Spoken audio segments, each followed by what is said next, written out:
Assalamualaikum warahmatullahi wabarakatuh. Perkenalkan nama saya Anissa Amalia. Di sini saya menjelaskan mengenai sistem pendukung pengambilan keputusan. SIM pada awalnya kita mengetahui bahwa digunakan oleh para manajer untuk membantu mereka dalam memecahkan masalah dan juga dalam mengambil keputusan. Lalu apa sih sebenarnya problem solving itu? Problem solving merupakan respon hal baik atau hal buruk dengan cara mendefinisikan masalah sebagai kondisi yang bermanfaat atau berguna bagi perusahaan atau malah membahayakan bagi perusahaan. Nah, problem solving digunakan oleh para manajer untuk memutuskan keputusan yang baik. Nah, tentunya dalam melakukan problem solving dibutuhkan tahap-tahapan agar keputusan itu bisa didapat dengan baik. Yang pertama adalah aktivitas intelijen, di mana ini merupakan mencari permasalahan atau mencari kondisi permasalahan di lingkungan bisnis perusahaan yang harus dipecahkan. Lalu yang kedua adalah aktivitas perancangan. Jadi setelah kita menemukan permasalahan yang ada, kita harus mengembangkan dan menganalisis tindakan-tindakan yang mungkin harus kita lakukan. Lalu adalah aktivitas pemilihan, di mana ini memilih berbagai tindakan atau alternatif yang sudah kita bahas pada aktivitas perancangan, ini beberapa alternatif yang tersedia. Lalu ada aktivitas pengkajian, di mana ini memeriksa bulan-bulan yang lalu dalam aktivitas pemilihan dan juga aktivitas perancangan. Nah, fase pemecahan masalah ini diusulkan oleh Herbert A. Simon. Nah, pada bab sebelumnya kita mengetahui bahwa model sistem umum perusahaan dan juga model lingkungan ini membantu perusahaan dalam melakukan pemecahan masalah. Karena yang pertama, model sistem umum perusahaan itu merupakan kerangka berpikir perusahaan sebagai suatu sistem, di mana ini mengidentifikasikan elemen-elemen penting yang harus ada seperti data, informasi, dan juga keputusan yang menghubungkan elemen-elemen tersebut. Lalu ada model lingkungan, di mana ini memahami lingkungan perusahaan, itu ada 8 yang kemarin sudah kita jelaskan, dan interaksi antara perusahaan dengan elemen dalam bentuk aliran sumber daya. Nah, selanjutnya adalah elemen pemecahan masalah. Nah, dalam melakukan pemecahan masalah, kita pastinya tadi seperti tahap menemukan masalah dulu, lalu kita melakukan pemecahan masalah dan mencari solusinya tentunya. Nah, dalam melakukan pemecahan masalah ini terdapat elemen-elemen penting, seperti yang pertama adalah standar kinerja sistem yang merupakan keadaan yang diinginkan, atau apa yang harus dicapai oleh sistem. Lalu yang kedua adalah manajer harus memiliki informasi yang menggambarkan apa yang sudah dicapai oleh sistem pada saat ini, atau menggambarkan keadaan saat ini. Nah, ketika terdapat perbedaan dari keadaan yang diinginkan dengan keadaan saat ini, maka hal ini menimbulkan yang namanya solution kriteria atau apa yang harus dilakukan agar situasi saat ini menjadi situasi yang diinginkan. Atau dengan kata lain, perbedaan antara keadaan yang diinginkan dan keadaan saat ini itu menimbulkan suatu permasalahan dan harus kita pecahkan.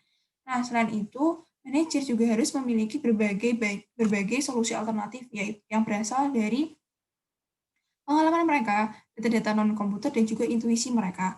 Selain itu, ketika sudah terdapat solusi alternatif, manajemen bisa melakukan bisa meminta pertolongan dari sistem informasi untuk mengevaluasinya. Nah, tapi dalam evaluasi tersebut harus diperhatikan kendala-kendala yang ada atau constraint atau batasan.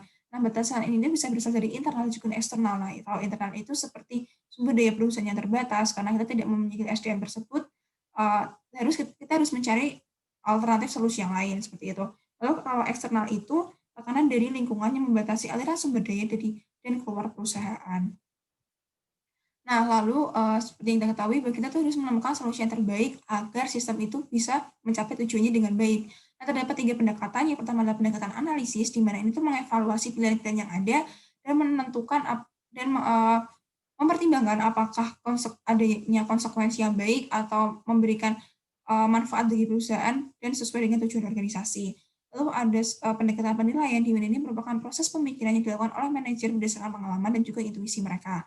Lalu ada penawaran yang merupakan negosiasi antara beberapa manajer atau kerjasama antara para manajer. Lalu struktur permasalahan. Nah, terdapat 3 bentuk struktur permasalahan. Yang pertama adalah structure problem, di mana ini merupakan masalah itu memiliki hubungan dan dapat dipahami oleh si pemecah masalah. Sedangkan semi-structure problem ini merupakan masalah yang terdiri dari beberapa elemen yang ada yang dipahami dan tidak dipahami oleh si pemecah masalah. Lalu ada unstructured problem, ini merupakan masalah yang tidak memiliki hubungan antar elemen dan tidak dipahami oleh si pemecah masalah sebelumnya. Nah, bisa dikatakan bahwa unstructured problem ini tuh permasalahan yang belum pernah terjadi. Sedangkan structured problem ini permasalahan yang sudah pernah terjadi. Nah, ini nanti berkaitan dengan jenis keputusan. Nah, dalam jenis keputusan ada 2 jenis. Yang pertama adalah program decision dan non-program decision. Nah, program decision ini tuh bersifat repetitif atau pengulangan rutin dan keputusan itu tidak dianggap baru atau de novo. Nah, ini tuh permasalahan yang disebut dengan structural problem. Jadi permasalahan itu tuh sudah sering terjadi dan terdapat penyelesaian yang sama.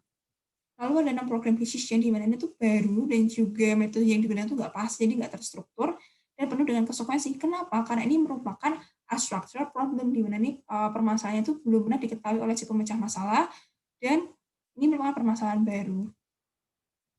Selanjutnya adalah sistem pendukung pengambilan keputusan atau decision support system.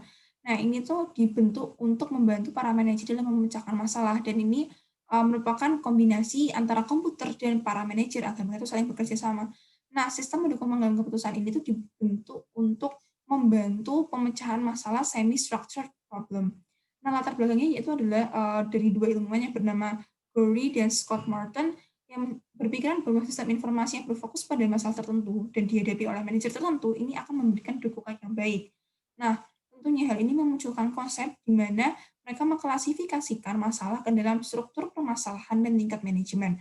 Nah, ini dinamakan dengan Gregory dan Scott Martin. Nah, terdapat tingkat manajemen dan juga tingkat struktur permasalahan. Nah, permasalahan ini merupakan permasalahan-permasalahan yang sering terjadi dalam manajemen. Nah, ketika permasalahan itu di atas garis putus-putus ini adalah permasalahan yang sudah bisa diselesaikan oleh komputer atau structured decision system.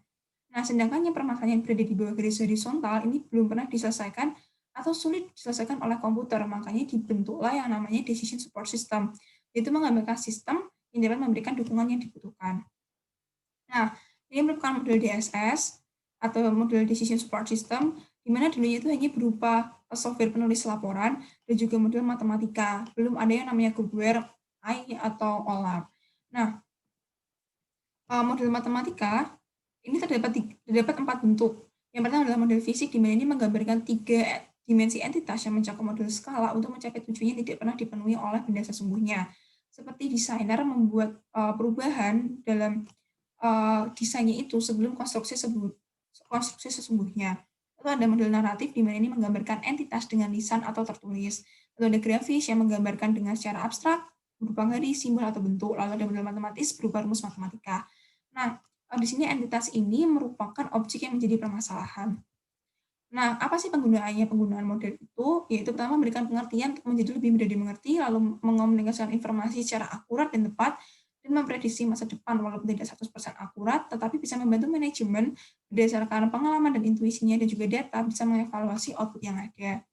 Lalu ada AI atau kecerdasan buatan, dan ini digunakan karena adanya kesadaran bahwa mereka tuh memerlukan kecerdasan buatan untuk menjalankan DSS, sehingga digunakanlah AI dalam sistem DSS. Ini merupakan mesin seperti komputer yang berperilaku atau bertindak selayaknya manusia. Nah, lalu ada sistem pendukung pengambilan keputusan kelompok atau GDSS. Ini merupakan sistem berbasis komputer yang membantu sekelompok orang untuk melakukan tugas untuk mencapai tujuan yang sama. Jadi ini tuh DSS tapi versi kelompok. Nah, ini timbul karena adanya pemikiran dari para manajer bahwa mereka itu tidak bisa memecahkan masalah itu sendirian. Jadi mereka menganggap bahwa dengan adanya diskusi kelompok, mereka akan lebih fokus pada suatu permasalahan dan waktu yang mereka punya itu menjadi tidak sia-sia dan komunikasinya berjalan dengan baik dan menghasilkan keputusan yang baik.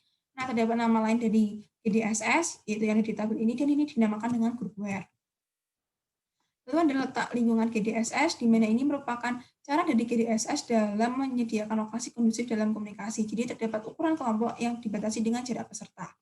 Nah, ketika membentuk ruang keputusan itu dan juga pertemuan legislatif itu memerlukan yang namanya fasilitator atau pemandu diskusi. Nah, ini itu merupakan pertemuan dalam skala kecil, ruang keputusan dalam skala kecil tapi dalam tatap muka. Kalau legislatif itu dalam pertemuan besar tapi tatap muka. Sedangkan kalau dalam jaringan keputusan ini mereka menggunakan jaringan perusahaan dan ini tuh mereka bisa rapat tapi tidak harus bertemu. Sedangkan kalau konferensi ini dalam skala besar dan mereka bisa menggunakan media seperti konferensi Zoom, Webex, dan lain-lain. Sekian yang dapat saya sampaikan. Mohon maaf apabila ada salah kata. Wassalamualaikum warahmatullahi wabarakatuh.